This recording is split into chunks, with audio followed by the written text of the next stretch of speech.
সম্প্রতি ইউক্রেনে রাশিয়ার রেকর্ড সংখ্যক ড্রোন হামলায় অন্তত ১৩ জন নিহত হওয়ার পর যুক্তরাষ্ট্রের প্রেসিডেন্ট ডোনাল্ড ট্রাম্প রুশ প্রেসিডেন্ট ভ্লাদিমির পুতিনকে উন্মাদ বলে অভিহিত করেছেন। নিজের সামাজিক যোগাযোগ মাধ্যম ট্রুথ সোশ্যালে দেওয়া এক পোস্টে ট্রাম্প লেখেন, পুতিনের সঙ্গে আমার সব সময়ই ভালো সম্পর্ক ছিল, কিন্তু এখন মনে হচ্ছে তিনি পুরোপুরি উন্মাদ হয়ে গেছেন। তিনি আরও বলেন, পুতিন কেবল ইউক্রেনের একটি অংশ নয়, পুরো দেশটি দখল করতে চান। তবে যদি তিনি এটি করেন, সেটি রাশিয়ার পতনের কারণ হতে পারে।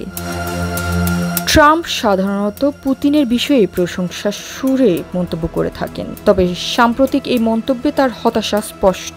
মস্কোর অবস্থানের কারণে কিয়েভের সঙ্গে যুদ্ধবিরতির আলোচনায় সে অচলাবস্থার সৃষ্টি হয়েছে, তা নিয়ে ট্রাম্পের বিরক্তির প্রকাশ দিন দিন বাড়ছে। আর এ জ্যোতি, দৃষ্টি ২৪।